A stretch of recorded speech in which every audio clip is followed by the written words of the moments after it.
Good morning. Now, I switched out my cameras because some of you reached out to me last week and told me that I need to fix my microphone because it's driving you nuts. And during the edit, I noticed what I did wrong, so I switched out my camera. Thank you for everyone who pointed that out repeatedly.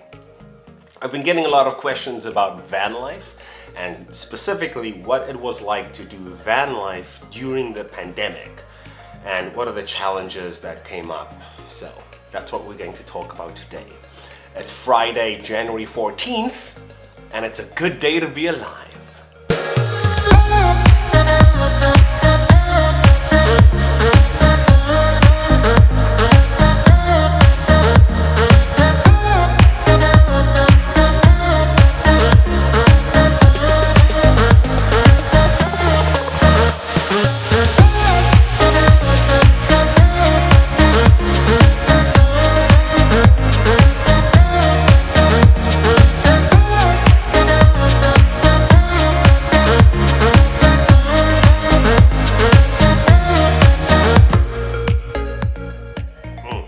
First question, Missy asks, do you still have your camper van and do you drive it every day for transportation?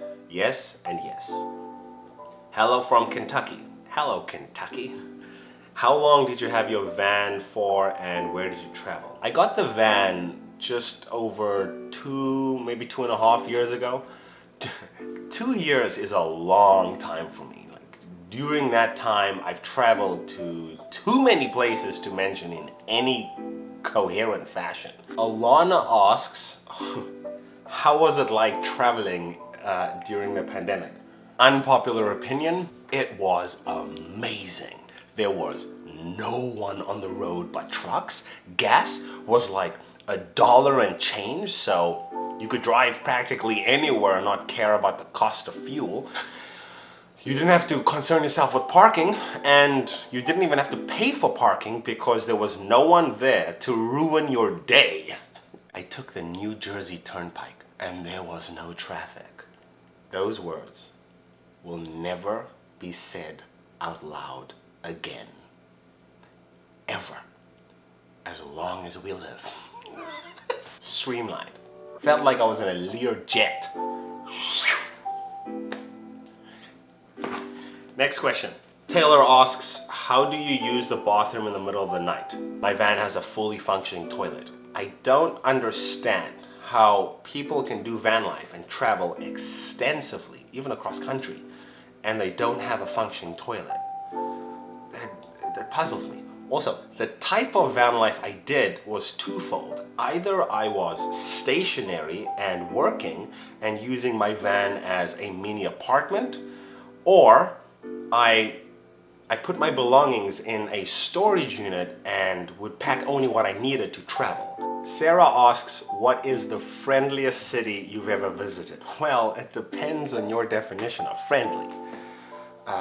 America is one of, if not the most divided place you'll ever come across, and you don't really get a good grasp of the American experience unless you travel to at least half of it.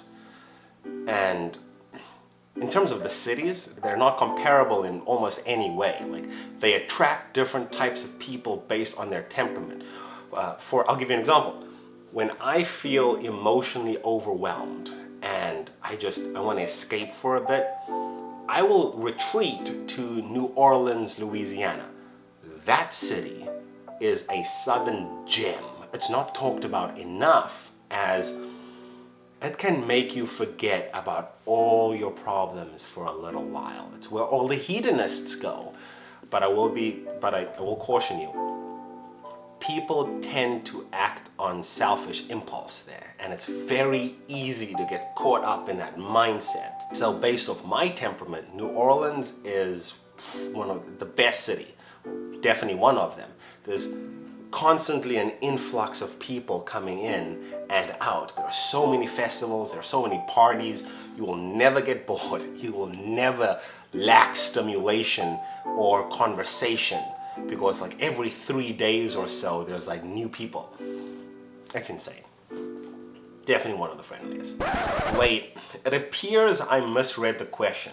Sarah asks, what is the van friendliest city I've ever been to? So forget my previous answer. I would not recommend New Orleans for van life. Not extensively, at least. If you're passing through, sure, maybe, give it a shot.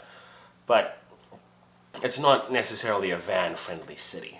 What would be the van-friendliest city? Well, that depends on the type of van life you're doing, because every city in America, for van life specifically, is going to come with a unique set of challenges. And it's ultimately going to be dependent on what you're willing to sacrifice and what you want to gain. It's a balancing act, I would say. I will answer this question next week in more detail, as this exact question was requested by one of my fill-up friends, so stay tuned. On that note, today's fill-up friend.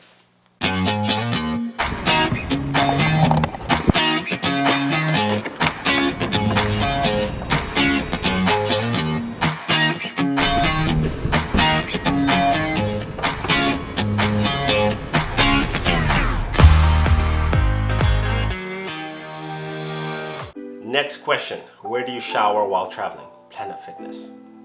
Although they were closed during the pandemic, so you could use like campsites, truck stop showers, although they're very expensive. And if you're on the beach in like Florida or California, there are showers by the ocean. Next question, did you ever have anxiety at night while stealth camping during the pandemic? No. Nobody bothered you. Nobody. Last question. What was the most stressful thing about van life during the pandemic?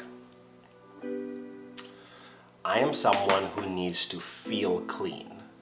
Like I need to, compulsively. And there seems to be an assumption, I don't know why, that people who do van life are somehow dirty. It doesn't make sense, because you're in a smaller space, so you have to clean and maintain it more often. And because I would shower every day, I'd go to the gym, I'd work out, I'd shower every day. The moment they shut down the gyms, like all of my daily routines became even more challenging, and I had to sit down and do the math. It's like, is this all worth it? And then they also shut down the restaurants, and at the time that was my primary source of income. I wasn't getting those weekly unemployment checks because, hello, not American, so I had to dip into my savings. So when I did the math and I identified the fact that it was as expensive to maintain my previous quality of life, like my van life pre-pandemic, was as expensive to do that as it would be to stop van life entirely. So that's what I ended up doing. I eventually just moved into this apartment because it got too difficult to maintain. And granted, no one knew how long the pandemic would last. Would it be a couple weeks? Would it be a couple months? Would it be a year? I don't know.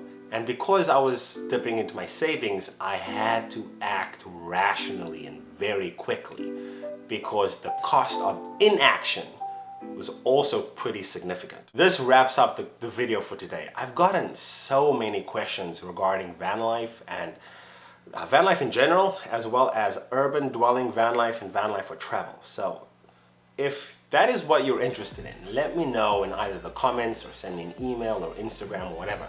And I will keep making van life videos, as I'm still trying to get back into the swing of things of content creation, and you know, doing a little bit every day is a lot more effective than doing a lot on some days. So I will see you next week, Friday.